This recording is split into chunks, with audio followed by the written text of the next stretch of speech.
नमस्कार दोस्तों, स्वागत है आपका एक बार फिर से हमारे चैनल हनुमान भक्ति सागर पर, जहां मैं आपको हनुमान जी महाराज से जुड़ी बहुत ही अद्भुत तथा रोचक कहानियां सुनाती हूं।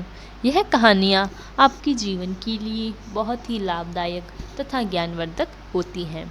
इन कहानियों को सुनने के बाद आपके मन में हो रही परेशानियों, चिंताओं इत्यादि सभी समस्याओं का समाधान आपको प्राप्त होता है।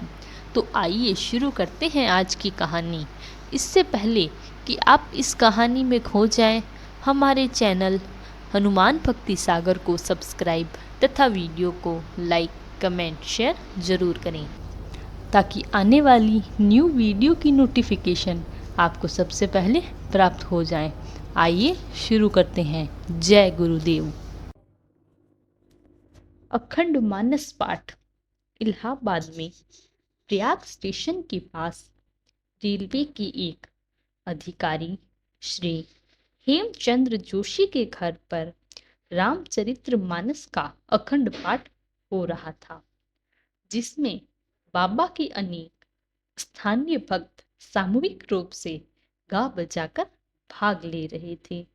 उत्तरकांड पूर्ण होने के बाद आरती हुई और तदुपरांत प्रसाद वितरण हो रहा था।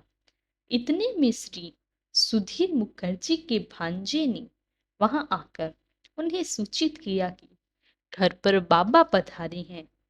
सभी भक्तगण प्रसाद लेकर दर्शनार्थ सीधे उनके घर पहुंचे। बाबा अपने कुछ भक्तों के साथ, जिनमें श्री मां भी थी, दक्षिण यात्रा से लौटकर आए थे। बाबा के साथ आए हुए लोग अपने एक नए अनुभव से चकित थे, जिसमें वे वहां उपस्थित लोगों को सुनाने लगे। इलाहाबाद स्टेशन से जब उनकी गाड़ी 200 मील से भी अधिक दूरी पर थी, बाबा ने खिड़की खोलने का आदेश दिया।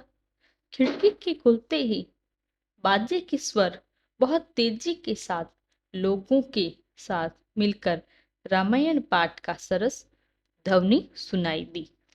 सब का अनुमान यही था कि पास में किसी गांव में यह आयोजन सुनाया गया होगा। कई मिनटों तक आप लोग उत्तरकांड का पाठ सुनने लगे।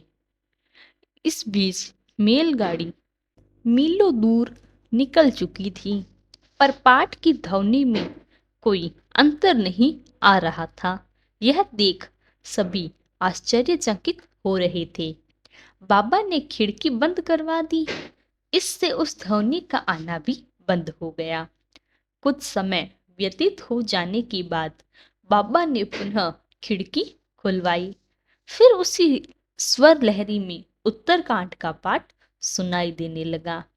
बाबा की यह क्रीड़ा इलाहाबाद पहुंचने तक होती रही, पर सब लोग पाठ का आनंद लेते रहे। बाबा से पूछे जाने पर कि यह रामायण कहाँ हो रही होगी, उन्होंने उसका कोई उत्तर नहीं दिया। पर चर्च लेन इलाहाबाद आने पर बाबा के साथ आए भक्तों को और भी आश्चर्य हुआ, यह जानकर कि यह रामायण इलाहाबाद में उनके भक्त के घर हो रही थी।